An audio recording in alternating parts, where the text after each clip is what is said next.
5, 4, 3, 2, 1, 0.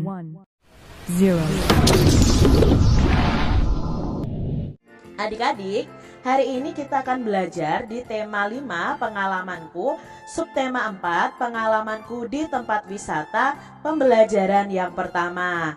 Mari adik-adik kita belajar dengan penuh semangat ya.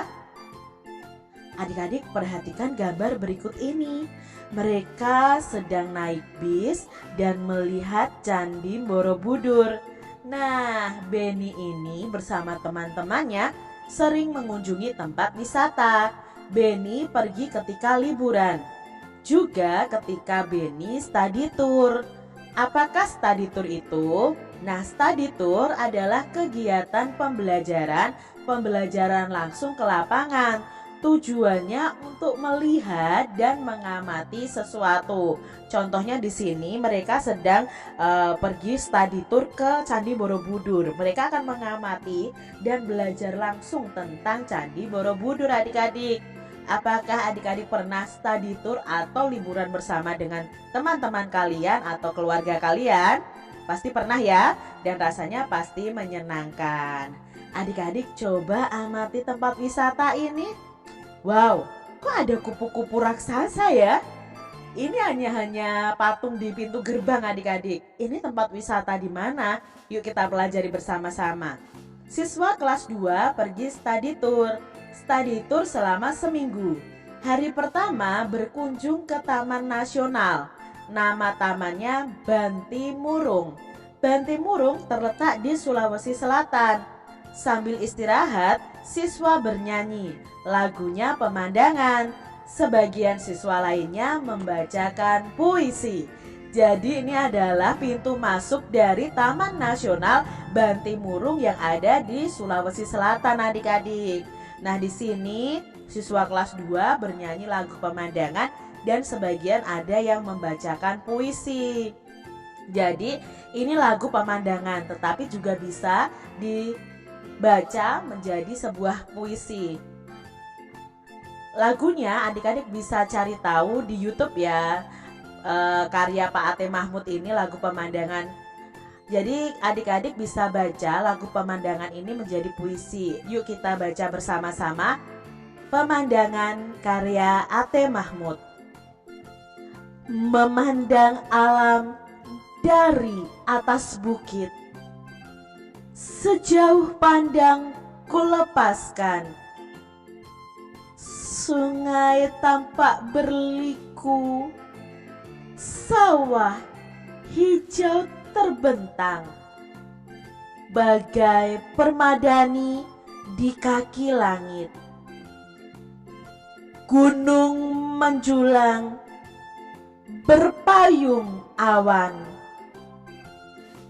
Oh, indah pemandangan. Ya, lagunya kan memandang alam dari atas bukit, sejauh pandang ku lepaskan. Sungai tampak berliku, sawah hijau terbentang, bagai permadani di kaki langit. Gunung menjulang, berpayung awan. Oh, indah pemandangan. Kira-kira lagunya seperti itu adik-adik. Dan itu tadi cara membaca puisi dari lagu tersebut. Jadi lagu ini menceritakan atau puisi ini menceritakan tentang pemandangan yang sangat indah di atas bukit. Jadi terlihat sungai yang berliku, sawah hijau yang membentang, gunung yang menjulang, dan di atasnya ada awannya. Nah, itu menunjukkan betapa indahnya pemandangan. Nah, kalau kalian membaca puisi ini, ya ekspresinya seperti ekspresi kita kagum terhadap pemandangan. Adik-adik, tuliskanlah puisi tentang alam. Nah, adik-adik bisa menuliskan sebuah puisi nih sesuai dengan imajinasi kalian masing-masing.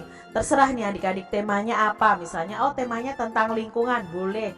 Judulnya apa misalnya. Kalau adik-adik judulnya Laut yang Biru misalnya, kalau pernah berkunjung ke pantai. Kalau kalian ingin membuat judul kupu-kupu boleh ya. Adik-adik bisa membuat kerangka puisinya dulu. Jadi, oh aku mau membuat puisinya di baris pertama bunyinya seperti ini. Contohnya misalnya Kak Citra akan membuat puisi dengan tema lingkungan pantai ya. Judul puisinya adalah Laut Biru. Nah, mungkin kerangka puisinya apa? Kerangka puisinya Kak Citra menulis, laut engkau sungguh luas, biru membentang, tak pernah habis airnya. Misalnya seperti itu. Nah, berarti kerangka puisinya Kak Citra yang pertama adalah menjelaskan tentang keadaan laut. Oh, lautnya luas, warna airnya biru, misalnya seperti itu. Dan apa? Airnya tidak pernah habis. Nah, kerangka berikutnya apa? Bisa kalian jelaskan, lalu kalian buat puisinya tentang alam. Nah, adik-adik di sini Benny dan teman-temannya melihat sisa botol-botol bekas yang dibuang sembarangan. Lihat teman-teman, ada banyak botol bekas. Bagaimana kalau dimanfaatkan? Jadikan saja pot tanaman. Lalu teman-temannya menjawab, ide yang bagus Benny. Nah, adik-adik, Benny melihat botol bekas minuman. Botol tersebut berserakan. Benny mempunyai ide. Nah, Benny ingin memanfaatkan botol tersebut. Botol bekas minuman dapat dibuat pot tanaman. Jadi, aku dan kamu tidak perlu membeli pot.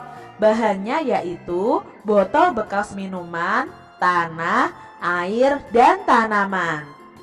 Nah, ini adik-adik contoh pot dari botol bekas ya. Kalian siapkan dulu pot bekasnya ya, dari botol bekas, cat warna, kuas, dan berbagai hiasan lainnya ya. Kalau di sini kan ada mata-mata seperti ini ya, lalu ada tutup botolnya juga. Nah, cara membuatnya apa? Sediakan alat dan bahannya dulu, lalu gambar pola sesuai keinginan kalian. Kalian ingin polanya seperti apa? Misalnya kalau dibentuk kucing seperti ini, apa dibentuk panda atau seperti ini ya. Lalu bisa juga digambar seperti ini.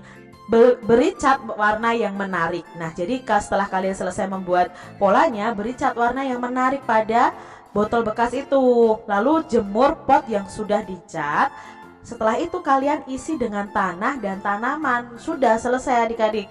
Jadilah hiasan pot dari botol bekas. Ciri-ciri hiasan yang dibuat dari botol bekas adalah 1. Memiliki warna yang mencolok ya. Tadi warnanya kan harus mencolok adik-adik biar kelihatan itu gambar apa. Yang kedua, tidak transparan atau tidak tembus pandang botolnya. Yang ketiga, menarik. Dan yang keempat, menggunakan botol bekas. Cara membuat hiasan pot botol bekas adalah 1. Potong dulu botol bekas sesuai bentuk yang kita inginkan ya. Lalu cat potongan botol menggunakan kuas. Letakkan tanaman ke dalam botol tersebut, lalu jemur dulu ya, supaya catnya itu cepat kering. Ukuran botol bekas itu berbeda-beda adik-adik. Botol ada yang tinggi, botol ada juga yang pendek. Adik-adik, tinggi botol bekas pertama itu 26 cm. Tinggi botol bekas kedua itu 15 cm. Berapakah tinggi kedua botol tersebut? Nah, kita akan mencari tahu bersama-sama jawabannya. Tinggi kedua botol tersebut. Jadi, yang diketahui di sini adalah tinggi botol pertama dulu, 26 cm. Lalu tinggi botol kedua ada 15 cm. Yang ditanyakan apa? Yang ditanyakan di sini adalah tinggi kedua botol tersebut. Lalu baru kita jawab adik-adik. Jadi kalau kalian menjawab kalimat atau soal cerita harus ada diketahui, ditanyakan, dijawab begitu ya. Yang diketahui apa saja, lalu yang ditanyakan apa, lalu kalian jawab. Nah, tinggi kedua botol sama dengan tinggi botol 1 ditambah tinggi botol 2. Karena yang ditanyakan adalah jumlahnya, berarti 26 cm ditambah 15 cm. Berapa 26 ditambah 15? Bisa kalian jumlah dengan susun pendek. Jumlahnya ada 41 cm. Jadi tinggi kedua botol adalah 41 cm. Itu cara menjawab pertanyaan dari soal cerita yang ada dengan dituliskan, diketahui, ditanyakan, dan dijawab. Soal berikutnya adik-adik, Benny mempunyai 2 potong kain. Ukuran kedua kain itu berbeda. Kain pertama itu panjangnya 200 cm. Kain kedua panjangnya 500 cm. Berapa meter panjang kain semuanya? Nah, adik-adik, apa saja yang diketahui di sini? Ya, yang diketahui adalah panjang kain pertama yaitu 200 cm. Lalu panjang kain kedua adalah 500 cm. Yang ditanyakan apa? Panjang kain semuanya tapi dalam meter adik-adik. Nah, sedangkan di sini semuanya adalah sentimeter.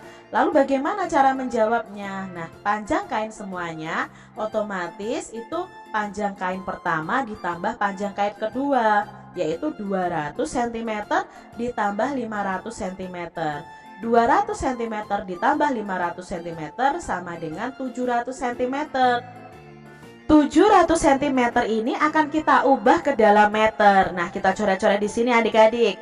700 cm sama dengan titik-titik meter. Kita ubah, berarti 700 dibagi 100. Sama-sama angka nolnya ada 2, kita coret saja karena sama-sama dibagi. 7 dibagi 1 sama dengan 7. Berarti 700 cm itu sama dengan 7 meter. Di sini kita jawabnya adalah 7 meter. Jadi kesimpulannya panjang kain semuanya ada 7 meter. Seperti itu ya adik-adik ya caranya. Soal berikutnya supaya adik-adik lebih paham lagi. Benny berjalan kaki menuju gua. Gua tersebut terdapat di Taman Nasional. Jarak gua dari Taman Nasional itu 70.000 cm. Benny ingin masuk ke dalam gua. Benny harus menempuh jarak 20.000 cm. Berapa meter jarak yang harus ditempuh Benny hingga sampai ke dalam gua? Lalu kita kerjakan bersama-sama adik-adik. Diketahui jarak gua ke Taman Nasional itu 70.000 cm. Lalu jarak masuk ke dalam gua itu 20.000 cm. Yang ditanyakan adalah jarak yang ditempuh Benny sampai ke dalam gua. Otomatis kita akan menjawabnya dengan menjumlahkan 70.000 cm ditambah 20.000 cm. Nah, 70.000 ditambah 20.000 cm itu sama dengan 90.000 cm. Tapi di sini yang ditanyakan adalah satuannya meter. Maka kita ubah dulu sentimeternya ini menjadi meter adik-adik. Kita coret di sini. 90.000 cm sama dengan titik-titik meter. Berarti kita bagi dengan 100 ya. 90.000 dibagi 100. Aduh Kak, susah, pembagiannya banyak. Ingat, ada pembagian dengan angka 0 di sini. Kalau 100-nya punya angka 02, 90.000-nya punya angka 0 sebanyak 4. Jadi kita coret saja sebanyak 2 karena sama-sama harus dicoret dengan jumlah yang sama. Jadi kita coret seperti ini adik-adik. Ketemu 900 dibagi 1. Angka berapapun kalau dibagi 1 hasilnya adalah angka itu sendiri. Berarti di sini jawabnya adalah 900 meter. Jadi 90.000 cm itu sama dengan 900 meter. Kesimpulannya, jadi jarak yang ditempuh Benny sampai ke dalam gua ada 900 meter. Begitu adik-adik, mudah ya memahaminya?